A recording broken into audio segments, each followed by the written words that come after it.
What if death is not the end, but a new beginning? This question has puzzled humanity for centuries, sparking a myriad of philosophical theories. Some see death as the ultimate end, others as a transition to a different state of existence. The concept of death has been a focal point in philosophy, shaping and challenging our understanding of life. It's an intriguing puzzle, one that we'll delve into today. Join us on this journey as we explore the philosophical theories about death from ancient to modern times. The contemplation of death began with the earliest human civilizations. Ancient Egyptians, for example, believed in an afterlife, a continuation of the soul's journey.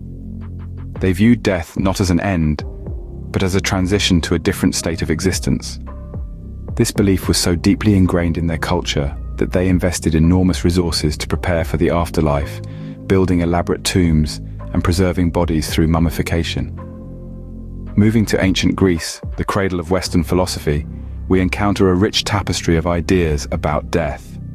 However, for this discussion, let's concentrate on the teachings of Socrates, one of the most influential figures in Western philosophy. Socrates held a profound belief in the immortality of the soul. He saw death not as something to be feared, but as a liberation of the soul from its bodily confines.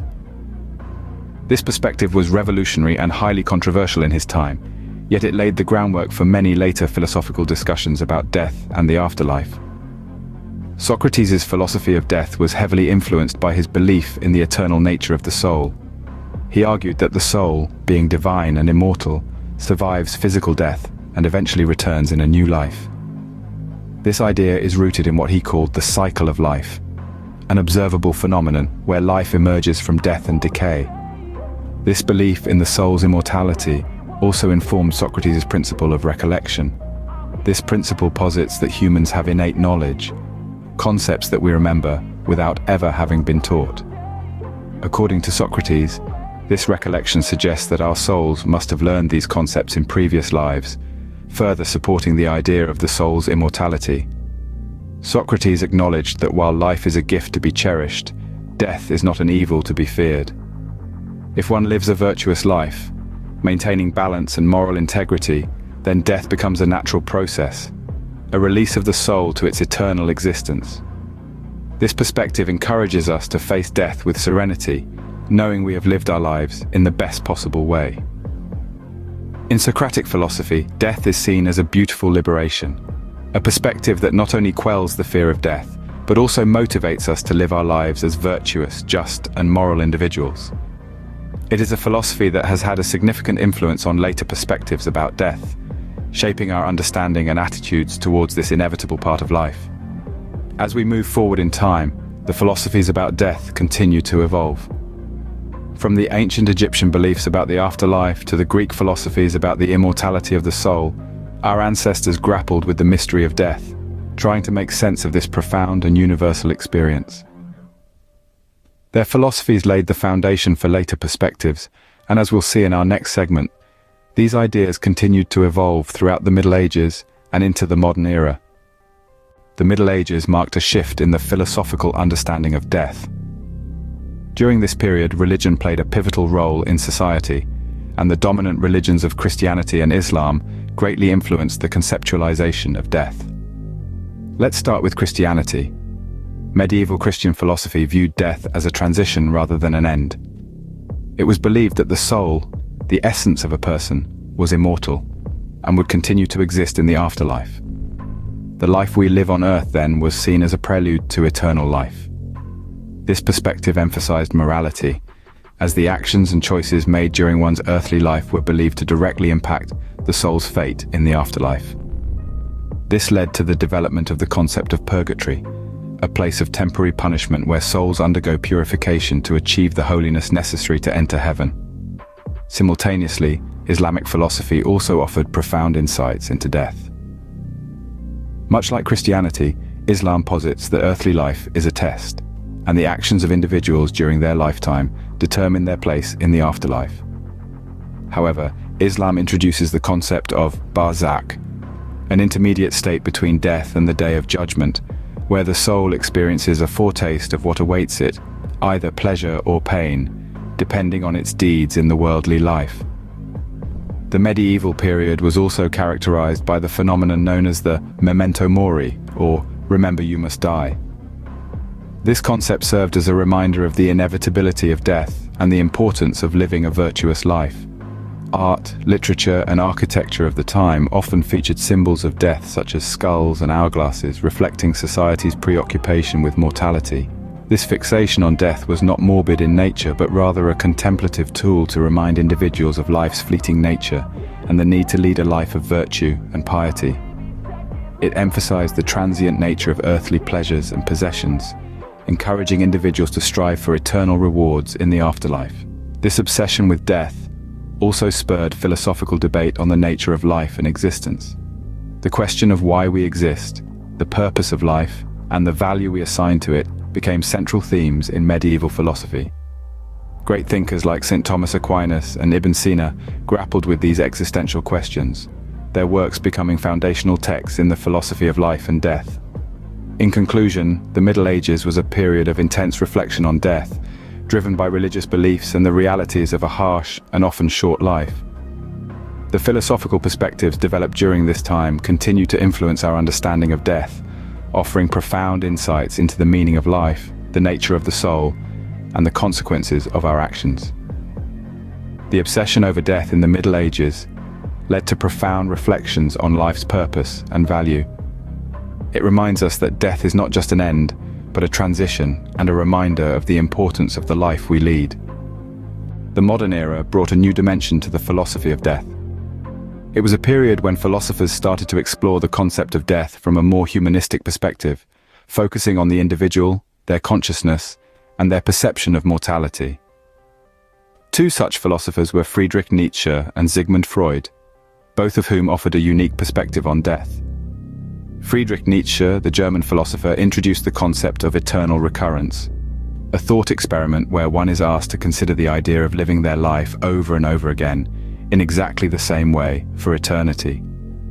Nietzsche poses the question, if a demon were to tell you that you'd have to live your life again, not once, but an infinite number of times, would you not throw yourself down and gnash your teeth? Or would you embrace the idea? Nietzsche's concept of eternal recurrence is not about the afterlife or reincarnation, but rather a challenge to value our lives, to live them as if we would have to repeat them forever. The idea is to embrace life with all its joys and sorrows, to affirm life, even in its most painful and difficult moments. Nietzsche believed that this affirmation of life, even in the face of death, is the ultimate expression of strength and will. On the other hand, Sigmund Freud, the father of psychoanalysis, introduced the notion of thanatos, or the death drive. Freud suggested that alongside our instinct for survival, humans also possess an unconscious desire for death. He believed that this death instinct is an inherent part of our psychological makeup, driving us towards self-destruction and a return to the inorganic state from which we came. Freud's death drive theory challenges the common notion that humans are primarily driven by self-preservation and survival. Instead, he suggests that our unconscious minds are continuously engaged in a struggle between eros, the life instinct, which drives us towards growth, reproduction and creativity, and thanatos, the death instinct, which pulls us towards entropy, dissolution, and ultimately, death. Freud's theory suggests that our relationship with death is not merely one of fear and avoidance, but a complex interplay of attraction and repulsion, a dance with death that is deeply woven into the fabric of our psyche. It's a provocative idea that invites us to reflect on the dual nature of our existence, the enduring tension between the life instinct and the death instinct. These modern perspectives challenge our traditional views on death and provoke us to think deeply about our mortality. Nietzsche's concept of eternal recurrence pushes us to value our lives, to live them fully and passionately, even in the face of death. Freud's death drive theory, on the other hand, invites us to acknowledge our unconscious fascination with death, to understand it as an integral part of our human nature. These philosophical viewpoints encourage us to confront our mortality head-on, to engage with it, to wrestle with it, and ultimately, to make peace with it. They remind us that death is not just an end, but an essential part of the human experience, a profound mystery that can deepen our understanding of ourselves and our place in the world. As we delve deeper into the philosophy of death, we find that it is not merely a study of the end of life, but a profound exploration of what it means to be human. It's a journey that can lead us towards greater wisdom, compassion, and understanding, a journey that can ultimately enrich our lives. These modern perspectives challenge our traditional views on death and provoke us to think deeply about our mortality. In the contemporary era, death continues to be a subject of philosophical exploration. We find ourselves amidst thinkers who approach death with a sophisticated blend of old wisdom and new perspectives.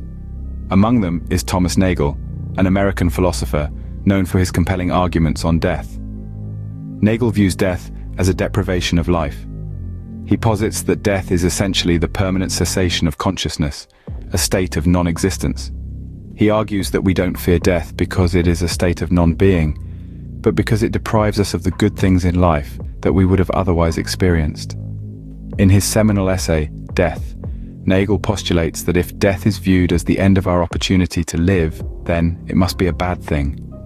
We value life for its positive experiences, the joy, the learning, the relationships, and when death comes, it robs us of these future experiences. Therefore, according to Nagel, death is bad because it deprives us of life. But Nagel's philosophy is not without its critics. Some argue that, if we are not there to experience the deprivation, can it truly be considered bad? Nagel counters this by stating that what makes death bad is not the experience of it, but the loss of life itself. Another contemporary philosopher, Samuel Scheffler, introduces an intriguing twist to Nagel's argument. Scheffler suggests that we not only care about our own lives, but also about the continuation of humanity after our death. He posits that our actions and aspirations are often based on the assumption that human life will continue to exist after we are gone. For instance, we strive to make scientific discoveries, create art, and fight climate change not only for our own sake but for future generations. So if we knew that human life would end shortly after our death, it might drastically change how we live our lives now. In this sense, Scheffler argues, we are more concerned about the survival of humanity after our death than our own mortality. Taking a different path, philosopher Shelley Kagan proposes a dualist view, the belief that humans are made of two parts, the physical body and the non-physical mind or soul. If the soul survives after death, then death might not be a deprivation of life, but a transition to a different form of existence. However, if there is no soul, and we are solely our physical bodies, then death indeed marks the end of our existence. These contemporary philosophies pose thought-provoking questions about the nature and significance of death. They challenge us to re-evaluate our perceptions of death, to question our fears, and to consider the value we place on life. In doing so, they offer us an opportunity to understand death not just as an inevitable end, but as a concept intertwined with the very essence of life itself. Throughout history, philosophers have grappled with the concept of death. Each era, each culture, each mind has offered a unique perspective on this universal experience. We've traveled together through centuries of thought, exploring how our understanding of death has evolved and how it has shaped our approach to life. In ancient times, Socrates' philosophy of death centered on the immortality of the soul. He argued that just as life emerges from death in the natural world, so too must the soul survive physical death, returning in a new form. This belief in an immortal soul, coupled with the principle of recollection and the divine, offered a serene perspective on death, viewing it as the liberation of the soul. Moving forward to the Middle Ages, we saw a shift in focus. Death was no longer a philosophical curiosity, but an obsessive fear.